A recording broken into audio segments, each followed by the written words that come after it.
Seja muito bem-vinda, Gisele. Prazerzão em estar conversando com você de novo. Opa, João, prazer é meu, estou muito feliz de estar por aqui e muito animada para o nosso papo. Boa, a gente estava conversando nos bastidores aqui que a gente gosta de polêmica, então já se prepara. É da polêmica que eu gosto também, vai ser muito bom. Boa, boa. Bom, se apresenta aí para o pessoal te conhecer um pouquinho.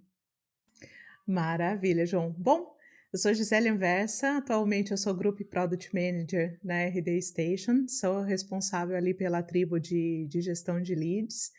Estou nesse louco mundo de gestão de produtos há 5 anos e nessa jornada já passei por empresas basicamente no segmento B2B, mas já atuei com RPs para construção civil, Open Banking, quando o Open Banking estava começando aqui no Brasil, mercado financeiro, e-commerce, e agora cheguei na RD Station, é uma empresa brasileira, líder aí de soluções para pequenas, médias e grandes empresas no setor de marketing e vendas.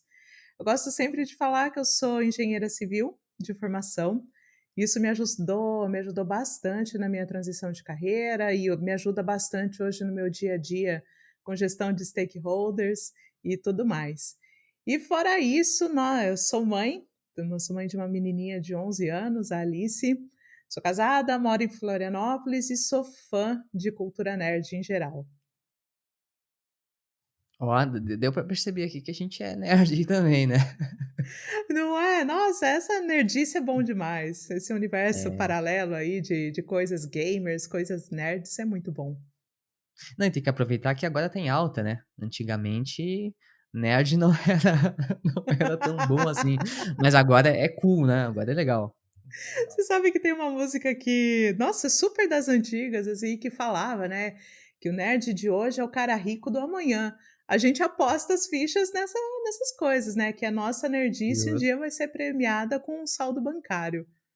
Justo, justo. Bem isso. Show de bola.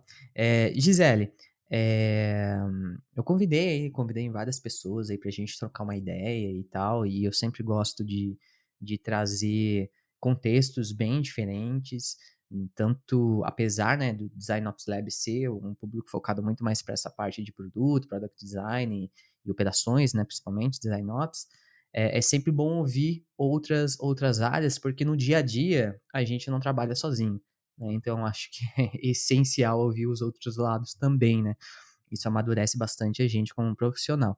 E o objetivo aqui é a gente trocar ideia sobre produto, mercado de forma geral, ouvir a tua opinião, sobre maturidade dos profissionais, né, como você tá vendo isso, a maturidade de produto dentro das empresas também, né, você já passou em outras empresas, então eu queria entender um pouquinho, dessa tua vivência em relação à maturidade de forma geral, e aí eu vou conectando com outras coisas também. Maravilha, maravilha, o papo vai ser bom. Gosto muito de falar sobre isso, maturidade, posicionamento de mercado, posicionamento das pessoas dentro desse contexto. Então, bora começar. Boa, show de bola. Então, bora lá falar sobre os profissionais e as empresas de forma geral, aí o que que você tem visto, até as mudanças do mercado, assim. Agora tudo é IA, né, tudo é inteligência artificial, então, todo mundo é especialista agora nesse assunto. Como você tá vendo esse impacto, assim, dentro do mercado de tecnologia em geral, né, no teu dia a dia como gerente de produtos aí, né, como enfim. Excelente, excelente, João. Bom, sou super entusiasta da inteligência artificial. Eu acho que ela é um caminho sem volta, e ela é um caminho que vai amadurecer muito rápido, porque ela habilita, a produtividade das pessoas no dia a dia. Eu acredito muito nisso, sabe, sobre como a inteligência artificial vai habilitar o trabalho, inclusive das pessoas de tecnologia e, obviamente, das pessoas de outros setores.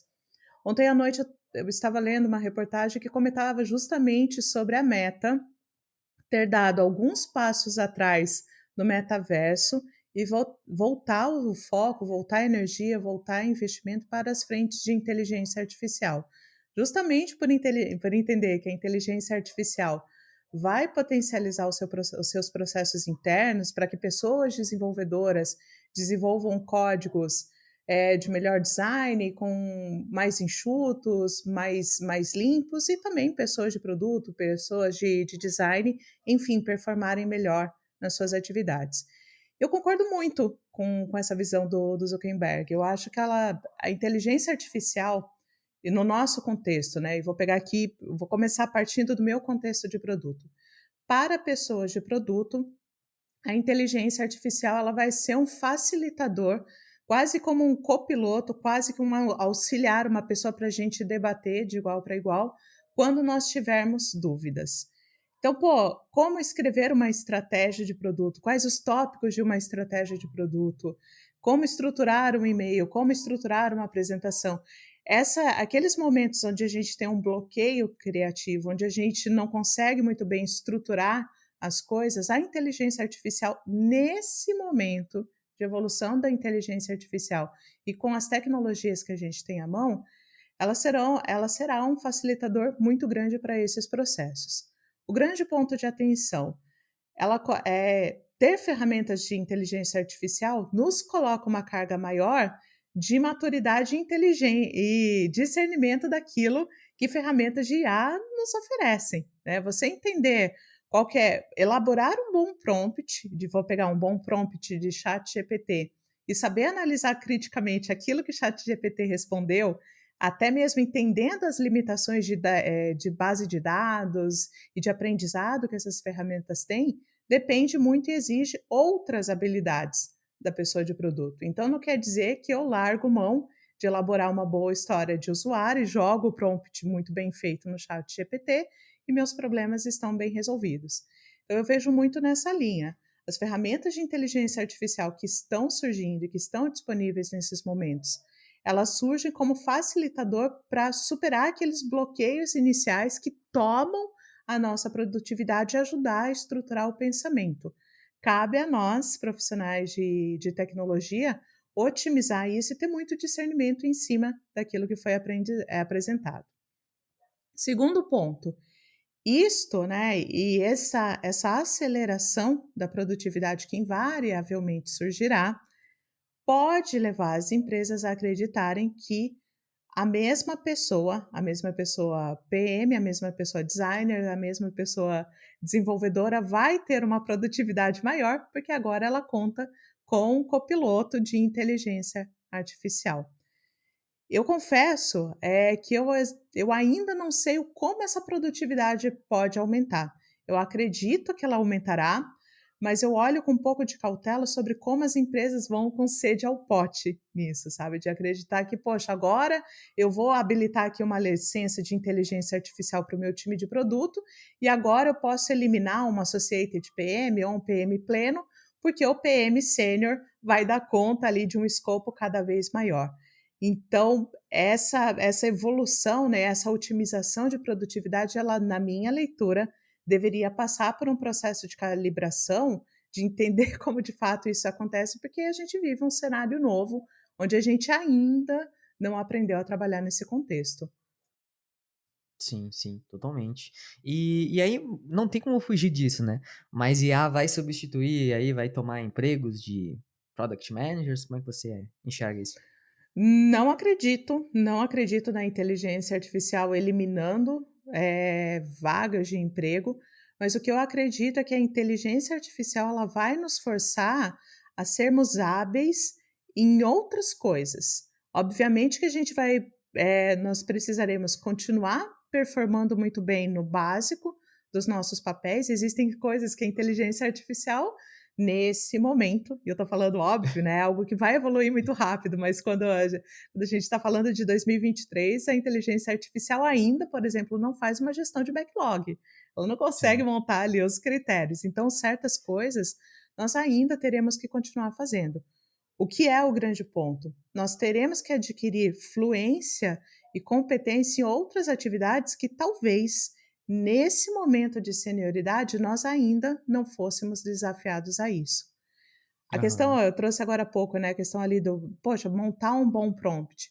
Montar um bom prompt para conseguir ter uma resposta coerente de uma ferramenta de inteligência artificial exige que eu tenha um raciocínio mais estruturado sobre o que eu entendo que é uma boa resposta, porque senão, Uhum, eh, tem lá a frase, né, trash in, trash out. Se eu coloco qualquer uhum, porcaria de prompt, é qualquer porcaria que eu vou ter de volta, e isso coloca ali num nivelamento de qualidade muito baixo. Então agora, e alguns movimentos ali de mercado já começam a nos sinalizar nisso, né, é esperado que pessoas de produto comecem a adquirir fluência em outras áreas, como por exemplo uhum, marketing, como por exemplo growth, como por exemplo melhor entendimento de comportamentos de uso das usuárias na solução, e não só uhum. ficar naquele papel inicial de gestão de backlog, escrita de história de usuário, refinamento, planejamento de sprints e tudo mais. Eu acredito que a inteligência artificial ela vem para ajudar muito nessas etapas iniciais, e por isso que a gente tem que dar um passo além ali na Uhum, maturidade no que a gente pode entregar no dia a dia no nosso trabalho. sim. Não, você falou muito bem, não é só jogar, né, qualquer coisa ali, você tem que saber interpretar. E tem que ter conhecimento para interpretar o que está sendo posto ali, né. Como a gente vai avaliar o que tá se aquela resposta é realmente boa, né, e tudo mais. Todo o avanço da tecnologia traz novas oportunidades pra gente, novos empregos, né. Então, novas profissões, então, prompt engineer aí que todo mundo fala, realmente. Mas o prompt engineer também tem que ter conhecimento do que ele tá colocando ali, como você falou, né, interpretar aqueles dados, e tal. Você entrou num ponto muito bom, né, que é o discernimento disso tudo, porque senão a inteligência artificial ela tá aí para nos ajudar, né, todo o avanço da tecnologia é para isso, nos facilitar o dia a dia. Mas também tem aquele ponto de, será que a gente não vai ter profissionais cada vez mais medíocres, porque a tecnologia vai fazer tudo pra gente? É uma discussão também, um pensamento que, às vezes passa na cabeça também. Putz, se eu tenho à minha disposição uma inteligência artificial para fazer o meu trabalho ou, né, otimizar ele enfim, não preciso estudar, porque eu já tenho, né, aquela informação à minha disposição. O que que você acha sobre isso, assim? Pois é, é um papo complexo, né, João, mas, eu não vou usar a palavra otimista, porque não é um cenário 100% favorável, ele vai ser um cenário desafiador, principalmente para as pessoas entrantes no mercado, Uhum, tá. E aí a gente vai avançar, a gente estava comentando sobre polêmica, mas obviamente a gente vai avançar no escopo aí mais delicado. Que eu entendo? A inteligência artificial, ela, como eu comentei anteriormente, ela vem como facilitador para aquelas etapas mais simples do nosso trabalho, para aquelas etapas não braçais, mas que agregam pouco valor para tangibilização do resultado através do produto. Por exemplo, por que eu escrever uma boa história do usuário é importante para aumentar o MRR? Óbvio, tem uhum, uma sucessão de eventos que acontece sim, a partir do momento que o desenvolvedor pega um card no Gira e lê uma boa história do usuário ou uma boa job story escrita ali. Eu vejo a inteligência artificial atuando muito nesse primeiro momento. Mas, se pessoas de produto se tornarem medíocres no meio desse processo, a outra etapa lá da ponta, que é a conexão com o marketing, o entendimento das métricas, a definição de experimentos, a definição de critérios de sucesso, o entendimento, né, cruzar as várias informações que estão ali na empresa, isso, hoje em dia, a gente ainda não tem ferramentas que fazem isso. E eu uhum, vejo muito, é aquilo que eu estava comentando, eu vejo muitas pessoas de produto se deslocando para esse novo quadrante. A partir do momento que eu paro de investir o meu tempo no meu dia a dia para fazer essas atividades iniciais, que são super importantes, mas que elas sim, serão sim, facilitadas, eu ganho mais banda para performar em outras atividades. E isso eu acredito que vai ser muito cobrado pelo mercado.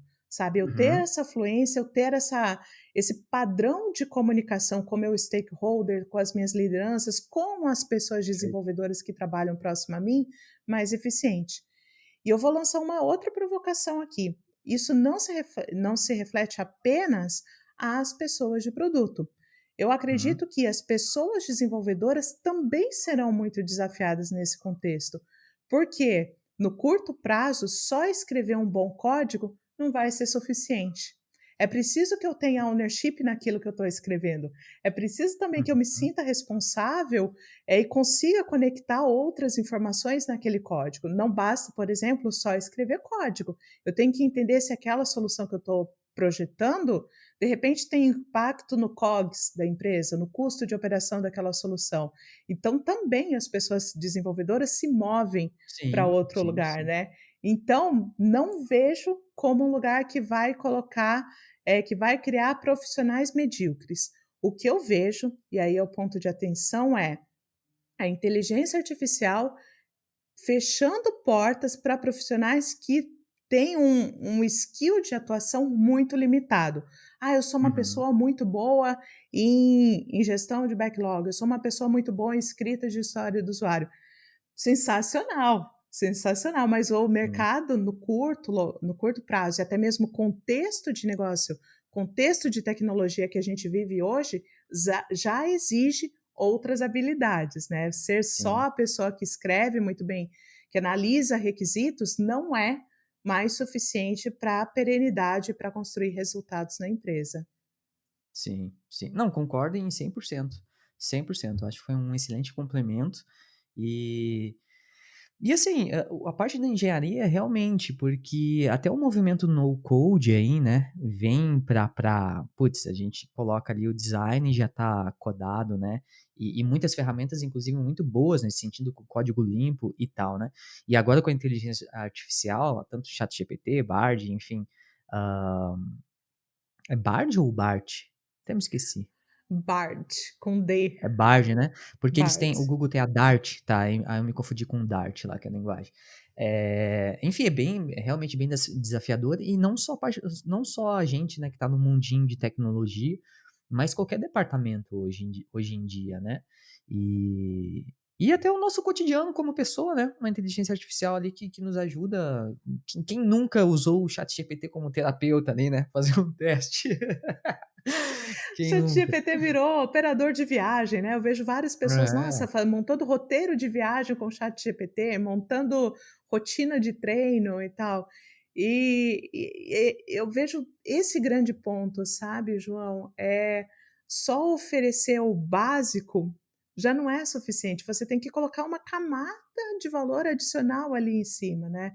Eu trouxe o exemplo ali só montar o treino é suficiente? Não, eu vou ter que ser a pessoa que atua com motivação, ser a pessoa que faz um acompanhamento, colocar camadas adicionais ali de serviço. E a gente, dentro do nosso contexto de tecnologia, a gente também vai precisar colocar uma camada adicional de contexto ali em cima, né. Por exemplo, pegar um exemplo simples, o Miro. Miro tem inteligência artificial lá no meio, sabe, para Uhum. estruturar, montar os fluxos, nos ajudar. Então, só ser uma pessoa que domina muito bem um fluxo já não é bastante. A inteligência artificial Sim, está resolvendo esse trabalho. A questão é: o que é um bom fluxo? Quais as perguntas sim. certas para montar um bom fluxo? Não tem como automatizar o relacionamento humano, isso não tem como. As relações ali do dia a dia e a sacada, né, eu acho que esse ponto que você falou que facilita num lado e dá oportunidade para outro, é essa sacada aí que eu acho que os profissionais, têm que ter e entender que não vai roubar o meu emprego. Na verdade vai, exponencializar o meu trabalho ali e eu tenho oportunidades de me desenvolver em outras áreas e, de novo, né, talvez até surgirem outros termos, que aí a gente encontra termo, né, toda hora tem um termo novo no mercado, tem outros profissionais focados, né, e tal, de produto com outras áreas. Excelente, assim. E falando sobre as experiências que você teve, você vê muito se fala também do PLG.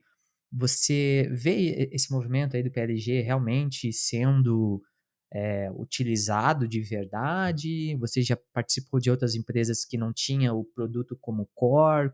Como você enxerga isso, assim, produto no centro? Pois é, João, eu confesso para você, assim, que desde 2018 que eu estudo muito sobre PLG, eu sou tremenda entusiasta desse modelo de negócio e dessa possibilidade. Hoje eu sou uma pessoa de produto muito feliz por estar em uma empresa que é um dos primeiros cases no Brasil sobre Product Lead Growth.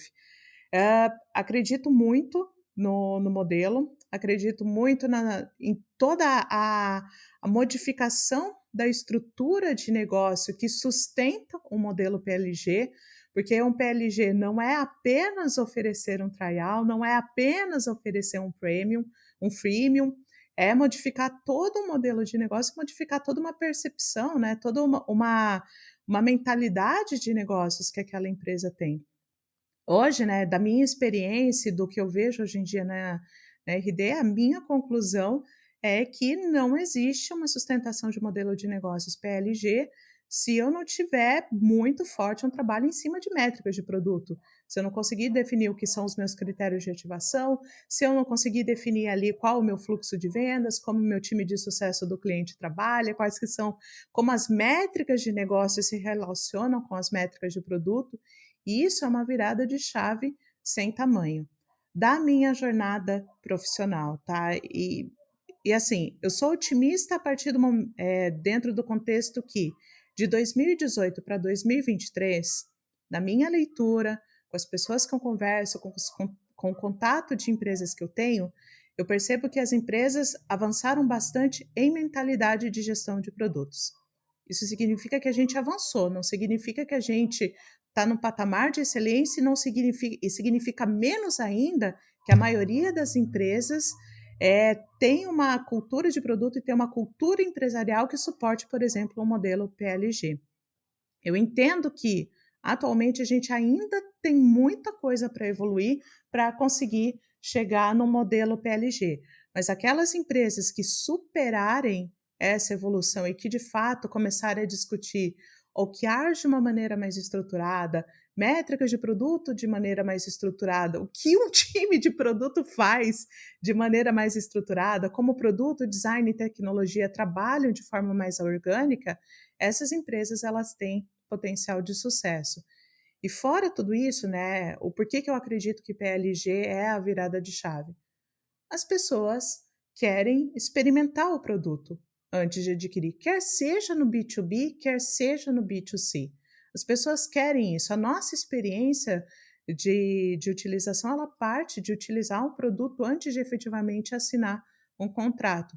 E o PLG ele vem como grande alavanca para isso, né? Em permitir que a pessoa conheça aquele produto, utilize e depois dessa utilização, de perceber ali a primeira entrega de valor, tome a decisão mais consciente. Isso é bom para a própria empresa. A grande maioria das empresas de tecnologia lutam arduamente contra o churn nas primeiras idades de utilização do produto. É aquele momento onde o cliente não pagou o CAC, é aquele momento onde muitas vezes colocar o cliente para dentro pode custar mais caro do que adquirir o cliente, e as empresas estão nesse desafio.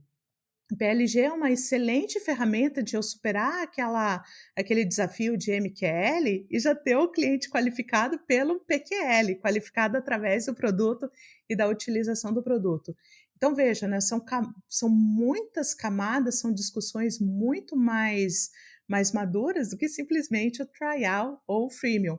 Mas, em Uhum, síntese, né, eu acredito muito no modelo e eu gosto muito e eu encorajo muito as empresas e até mesmo os profissionais a estudarem sobre isso. O maior salto profissional que eu tive na minha carreira foi quando eu estudei sobre growth e quando eu estudei sobre o produto como acelerador do uhum. crescimento da empresa. Isso me mudou, me tirou daquele lugar de só entregar funcionalidade, enxergar o produto como que ele realmente é, uma engrenagem dentro da empresa.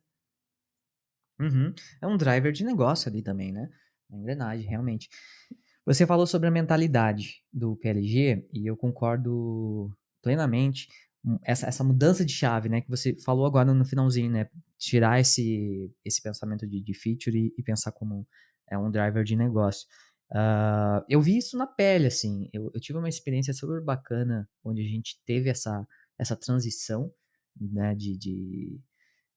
para PLG, e foi nítido a forma como o lado de produto teve um interesse genuíno de entender as dores das outras áreas, coisas que antes não existia. Tipo, não, espera aí, eu tenho esse é um driver extremamente importante agora, eu preciso olhar para as outras áreas para entender as dores também, e conectar com um negócio aqui. E isso foi muito, eu acho que foi o maior vantagem, assim, que eu vi, assim, na pele, de realmente produto ter esse interesse genuíno de entender as dores das outras áreas, e falar sobre os units econômicos mesmo, de forma geral, da empresa. Porque tá tudo drivado no negócio. Não é sobre métrica de usabilidade ou se o usuário vai ter adoção daquela feature e tal, né? É muito maior do que isso. Aí só compartilhando um pouquinho também que essa mudança de chave, assim, é muito boa. Ah, é sensacional, sensacional. E faz total sentido, João. Eu sempre comento, né, sempre converso com pessoas entrantes na área ou com pessoas que querem amadurecer, que querem acelerar o pensamento. Você quer se desafiar enquanto pessoa de produto? Quer sair daquela fase inicial que vai ser ameaçada, né? Fazer o link aqui entre tudo que a gente está conversando. Aquela fase inicial da gestão de produtos que vai ser ameaçada pela inteligência artificial e avançar no próximo passo? Dica básica: estude sobre funil pirata. Isso vai te dizer muito, né, sobre crescimento de empresas SaaS. Por que que empresas SaaS se estruturam da forma como se estruturam? Porque onde que o modelo de negócio de uma empresa de tecnologia se sustenta? Quais que são as métricas envolvidas ali nesse funil? Eu adoro o funil pirata porque ele é sensacional para isso, para te ajudar a começar a formatar esse pensamento. E aí você entende o impacto de CAC, você entende o impacto de entender churn, o impacto de entender o número de clientes que estão engajados, entender o número de clientes que foram convertendo de uma fase para outra, entender por que, que o NPS é importante, como ler um NPS, né? Então, tudo que a gente fala no dia a dia é super importante, através dessas informações e dessas percepções, te ajudou muito a chegar nesse lugar. Muito bom, muito bom. E aí indo pro tópico sobre, layoffs, né, e tal, como você tem acompanhado esse movimento? Tem sentido? Quais são os teus sentimentos em relação a isso, assim? Até onde vai parar? Quais são os impactos? Até a gente estava conversando nos bastidores, né, o quanto que isso influencia, né, quando tem essas baixas de profissionais, a demanda ela não diminuiu. Então como é que a gente faz isso ali como gestores, né, você numa posição de gestora, de liderança, como lida com isso também, né, essa gestão de mudanças ali, a carga de trabalho com todo mundo, o clima, enfim, tem várias coisas aí que são impactadas, né. Não, com certeza, com certeza. Bom, é meu primeiro ponto, né, e aí eu vou falar como líder, tá. Eu acho que esse cenário, para a pessoa líder, que é a pessoa que se enxerga no papel mesmo de líder, eu vou separar a questão de líder e de gerente, né? A questão gerente é, pô, eu sou responsável por um budget, se vem ali uma resolução da empresa de cortar custo, eu tenho que cortar custo e tal. A pessoa líder, ela é uma pessoa que entende que ela tem ali um centro de custo para administrar, que aquele escopo ali é necessário e que ela precisa garantir que aquelas pessoas que estão ali entendam a estratégia da empresa, evoluam e sejam relevantes para a empresa, porque ela entende que as pessoas estão ali, as pessoas têm família, tal, e pô, é uma relação ganha-ganha. Enfim, para a pessoa líder de produto, eu acho que nesse momento de volatilidade do mercado é fundamental que que nós, enquanto pessoas líderes, consigamos entender exatamente e ter plena certeza de qual é a estratégia da empresa e deixar isso muito vivo para as pessoas que trabalham com a gente. E que as pessoas que trabalham com a gente, que elas sejam cada vez mais proprietárias da responsabilidade que elas têm de entregar resultado através do produto. O que que isso quer dizer na prática, João? Eu preciso conversar com a minha empresa com a minha equipe sobre resultado, sobre o momento da empresa, sobre o que está acontecendo, até mesmo para dar visibilidade para as pessoas sobre o que está acontecendo, se está indo bem, se está indo mal, e o que, que a gente pode fazer no dia a dia para modificar esse resultado, e o que, que eu espero dessas pessoas para modificar esse resultado. Uma das coisas que eu mais tenho visto e ouvido são pessoas de produto, ou eu acredito que até nas outras áreas isso também tem acontecido, mas pessoas que foram desligadas sem nem saber que estavam sendo ameaçadas, né? E aí eu fico me questionando, cara, o que que acontece da esfera ali tática operacional para cima? A liderança não se conectou com isso? A liderança não estava a par que a coisa estava indo ruim? A liderança não preparou as suas pessoas para entender que, poxa, nós estamos num cenário desafiador. É óbvio que é responsabilidade do líder não criar pânico nas pessoas, né? Mas, poxa, alguns indícios vão acontecendo, as pessoas vão entendendo que é necessário agir, que é necessário se movimentar. Sobre se isso vai parar ou não, minha leitura, a gente agora, minha leitura, tá? A gente saiu da crista de demissões. Eu acredito que nós ainda teremos demissões ali num volume maior do que nós gostaríamos, então notícias de layoff continuarão sendo constantes, pelo menos até o final de 2023, que economicamente para o mundo inteiro vai ser um ano muito desafiador, e isso mexe com venture capital, mexe com investimento, mexe com características de consumo, mexe com várias coisas que movimentam a indústria de tecnologia. Então é importante que que nós, enquanto contribuidores individuais, permaneçamos atentos, porque ninguém está seguro no lugar onde está. Acho que o grande fato é esse: ninguém está seguro. E a gente precisa aprender a lidar com essa verdade dura. Ninguém está seguro. Então, vale muito daí, aí eu vou colocar a resposta no outro lado, né? Pensando como contribuidor individual. Como que eu levo essa conversa com a minha liderança de um ponto de vista mais produtivo para mim? Não é perguntar assim, pô, líder, eu vou ser demitido, estou ameaçado e tal. Não, líder, qual que é o momento da empresa? Qual que é o cenário? Qual que é o desafio nesse momento? O que que eu preciso fazer? Os resultados aqui que eu estou trazendo tão coerentes? Por que que a gente está priorizando essa entrega e não a outra? O que está acontecendo nesse momento e não naquele outro momento? Por exemplo, hoje eu tive uma pessoa que trabalha comigo, né? Nós tivemos aqui grandes direcionadores de negócio para o nosso planejamento em H2 na RD. E uma das pessoas que trabalha comigo chegou para mim e falou assim: Gisele, olha, a gente tem aqui 4 direcionadores. Tem um aqui que é super importante, que está todo mundo comentando, e aqui na nossa tribo a gente não falou nada sobre isso. Por quê? Pô, esse o tipo de pergunta que sinaliza, que ajuda as pessoas, enquanto contribuidoras individuais, a se movimentarem para a próxima fase, entenderem o que elas têm que pensar, o que elas têm que se movimentar para chegar no próximo passo. E até entender, conseguir colocar o pé na água e entender qual que é a temperatura da empresa naquele momento, sabe? Eu acho que vai muito nesse sentido. Então, em síntese, João, não vai parar. Na minha leitura, estamos entrando ali no período onde a frequência, o volume de pessoas demitidas, espero eu, tende a ser menor, mas ainda ocorrerão. E é importante que a gente saiba, mais do que nunca, fazer as perguntas certas e se posicionar corretamente dentro da empresa, sem pânico, mas entendendo que é um cenário desafiador. Sim. Eu tenho duas coisas aqui para comentar sobre isso. Uma delas eu vou falar agora antes de eu me esquecer, mas eu quero fazer um comentário antes. Mas uma delas é uma pergunta, tá?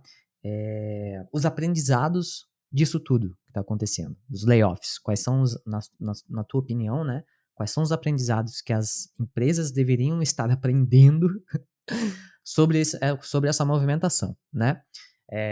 Até para depois, quando a gente tiver um momento mais propício e tal, o que a gente vai ter tirado de lição, o que as empresas deveriam estar tirando de lição na concepção da Gisele, tá?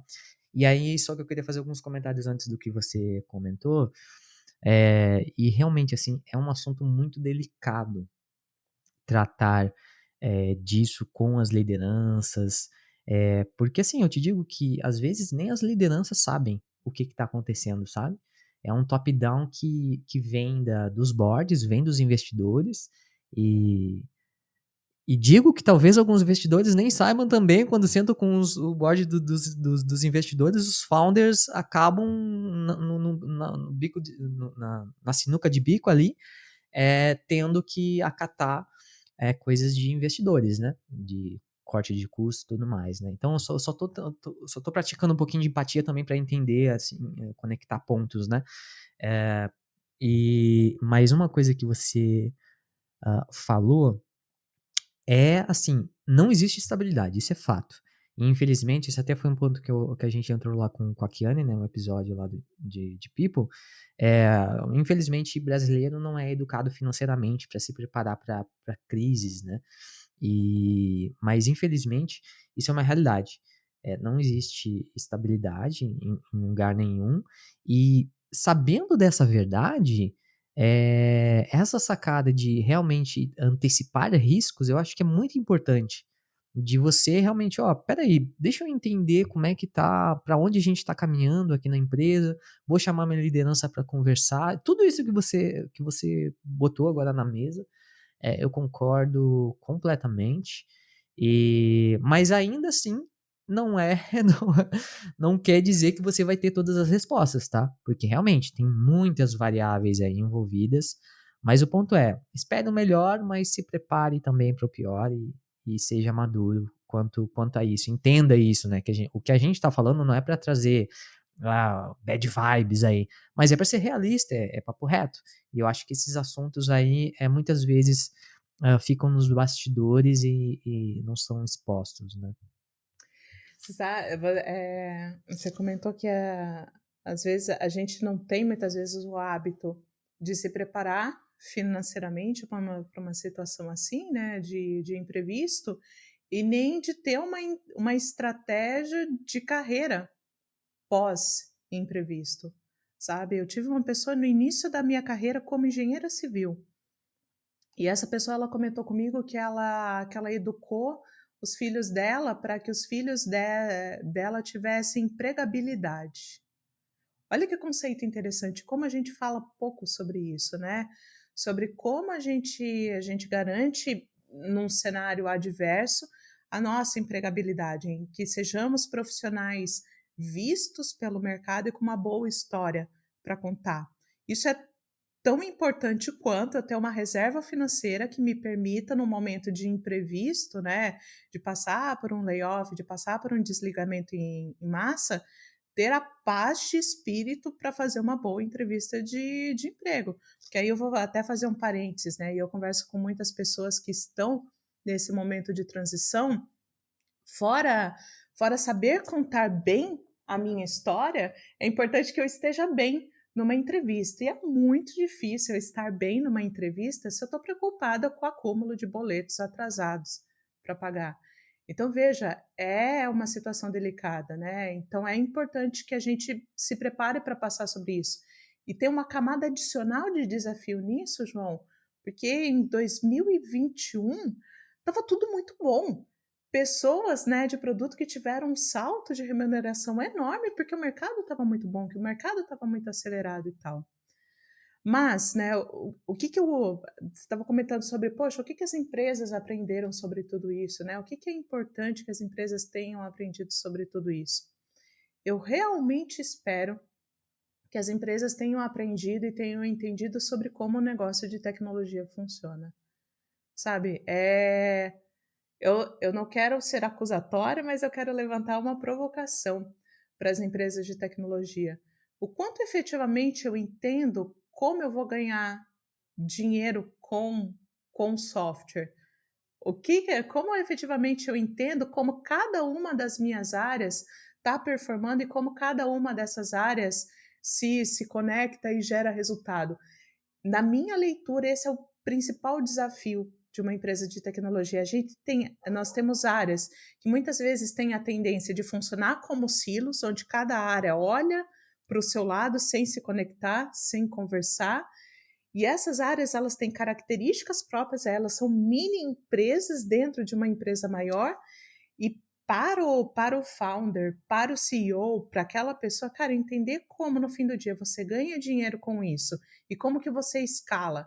E se você tem um investidor ali, como você bem investe o dinheiro do investidor e traz o retorno financeiro dele depois de um certo tempo, isso é um desafio empresarial muito grande. né. É diferente de você, poxa, receber uma rodada de investimento numa empresa que às vezes desenvolve um produto físico para desenvolver um produto de tecnologia. Tem outras coisas ali no meio, sabe. Então, vale muito dessa provocação. Poxa, eu enquanto gestora, eu entendo efetivamente o mercado, eu entendo a necessidade, eu entendo meus custos de infra, eu entendo o custo de onboarding, eu entendo o custo de venda, eu entendo o custo de marketing, ou eu vou ter uma postura ali reativa? De repente, colocar o setor de marketing que tinha 5 pessoas e agora eu só tenho uma pessoa para fazer vendas, para fazer social media, para fazer várias coisas. Diminuir o time de vendas, mas eu não consigo fazer follow-up ali das propostas que estão no meio. Diminuir o time de onboarding e os meus clientes ficam às cegas e cancelam depois de um determinado tempo. Tem várias coisas aí no meio do caminho que eu espero realmente que as empresas estejam muito atentas. A fluência, né, a gente comentou sobre Biosense Unity, a fluência nisso é fundamental nesse momento. É, exatamente. E agora com esse despejo de profissionais no mercado, né, com essas demissões em massa e tal, o mercado também aproveita dessa situação para fazer inúmeros downgrades aí também, né, em vários profissionais, porque a escolha é muito simples, né, ou você aceita ou você continua sem trabalho, né, sem emprego. Então, infelizmente, é o que você falou, enfim, só vou chover no molhado, né, só essa questão, assim. Como você enxerga as oportunidades, a gente já indo já pro final, para quem tá nos ouvindo e tem interesse, assim, nessa área de produto, ou até mesmo migrar, né, já trabalha em tecnologia, mas quer migrar eventualmente para produto. Apesar disso tudo que a gente falou, né, de enfim, dos desafios e tal, quais são as oportunidades, barra dicas, né, para quem tá ouvindo? Uau, uau, uau. Tá, essa é a pergunta que mais mudou nos últimos tempos na minha percepção, sabe, João? Porque antes estava mais fácil fazer essa transição. As empresas, elas cobravam menos de pessoas entrantes, elas tinham uma estrutura ali maior, até mesmo de pessoas sêniores e pessoas plenas, que pudessem absorver e apoiar na evolução dessas pessoas. Eu tinha até mesmo uma cadeira de gestão acima, né, uma estrutura de GPM, Head, CPO, que apoiava toda essa estrutura. E hoje a maioria, as empresas que estão passando por cenários financeiros desafiadores, o que é grande parte das empresas, elas estão com um quadro ali mais enxuto que gera dificuldade para as pessoas entrantes, porque existem menos pessoas que podem auxiliar a essas pessoas. Sim, então, agora eu estou falando com você que está pensando em fazer a transição para a área de gestão de produtos ou a área de tecnologia nesse momento. Mais do que nunca, tenha um plano muito claro para a sua transição. Eu sei, é extremamente sedutor trabalhar com tecnologia. A gente está falando em algumas vezes em trabalho home office, está falando em ganhar em dólar morando no Brasil, ganhar em euro morando no Brasil, ou então sair do Brasil para uma vaga no exterior. Isso é muito sedutor. Isso é muito sedutor. Mas, para você chegar nesse lugar, o caminho é muito longo. Não quer dizer que se você fizer a transição agora, vai chegar nesse lugar. Então, minha dica: chame pessoas que já trabalham em empresas de tecnologia e, de preferência, chame pessoas que trabalham em empresas não badaladas. Porque essas pessoas que trabalham em empresas não badaladas, elas têm a percepção mais crua do que é trabalhar naquela posição e uma empresa que provavelmente vai ser a empresa onde você vai entrar. É óbvio que todo mundo quer trabalhar numa empresa GPTW, mas esse cenário é um cenário muito desafiador e geralmente você vai precisar ter uma carreira anterior para conseguir chegar nesse lugar. Então, converse com pessoas reais, de empresas não hypadas, e entenda o que é o dia a dia dessa pessoa. Você vai perceber que o dia a dia de uma product manager não é tão glamouroso quanto você achava que é. E talvez você entenda que permanecer no teu local de trabalho agora, por um pouco mais de tempo, mesmo que, poxa, desmotivada, mas se estudando e se preparando e criando uma estratégia de longo prazo melhor, pode ser melhor para você. O grande desafio para pessoas em transição de carreira nesse momento é fazer essa mudança sem uma estratégia previamente estabelecida, porque o mercado ele está mais exigente com profissionais de todas as senioridades. Eu converso com profissionais sêniores que estão em empresas que estão já estabelecidos em uma empresa e esses profissionais estão com aumento de carga de trabalho. Anteriormente Uhum. eles lidavam com um escopo e agora eles lidam com 2 escopos Sim. totalmente distintos e estão se adaptando a esse novo desafio e tem que fazer isso, porque aquela pessoa daquele novo um escopo foi desligada e esse profissional está se adaptando. Poxa, um profissional que lida ali com 2 squads, às vezes ele deveria ser um GPM, mas ele está nesse papel como um sênior PM. E ele Uhum. tem que lidar ali com essa situação, porque esse é o momento do mercado, né. Então é muito dessa estruturação, dessa resiliência. Eu sempre falo muito sobre planejamento de carreira, né, sobre os próximos passos. A gente se angustia nos nossos movimentos profissionais quando a gente não sabe o que, que vem ali na frente, não tem um plano para lidar com esses imprevistos. Então, em síntese, né, para profissionais entrantes, é um momento desafiador, não é um momento fácil, meça bem os seus investimentos financeiros. Curso não é garantia de colocação. É mais Uhum. fácil você fazer a transição de uma área próxima àquela que você atuava anteriormente. Então, por exemplo, eu fiz a minha transição, eu era engenheira civil e eu fiz a minha transição indo para uma empresa que desenvolvia uma ERP para a construção civil. Obviamente que era mais fácil. Pessoas de marketing para uma empresa que desenvolve uma solução de marketing e assim por diante. Então, avalie com cautela e entenda exatamente o que aquela posição faz dentro de uma empresa real, porque provavelmente vai ser o lugar onde você vai se recolocar. Uhum. Exatamente. É, a capacitação e o preparo ele é importante, mas realmente não existe garantia ali. E para as pessoas realmente entrantes, não é querer desmotivar, mas é como a gente falou, né, eu acho que é importante o papo reto. É um momento desafiador, né. Até e às vezes a gente fica muito enviesado no nosso setor, né, tanto design mesmo, vai acabar, estão demitindo todos os designers, não valorizam mais UX. Não tem nada a ver sobre isso. Todos os setores estão sendo impactados. Então, hoje não existe vaga júnior do analista financeiro, do PM júnior, é muito mais difícil, todas as áreas. E os profissionais estão sobrecarregados. Infelizmente, estão sobrecarregados, assumindo responsas ali no dia a dia que, num cenário ideal, já estaria numa camada superior, como você falou ali, né. Muito bom.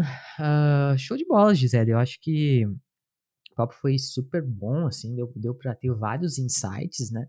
Acredito que a galera tenha curtido também. Brigadão mais uma vez por ter aceitado o convite e eu acho que o papo não se encerra aí, vai ter bastante coisa aí pra gente conversar, ainda mais, né, com o avanço da tecnologia, né.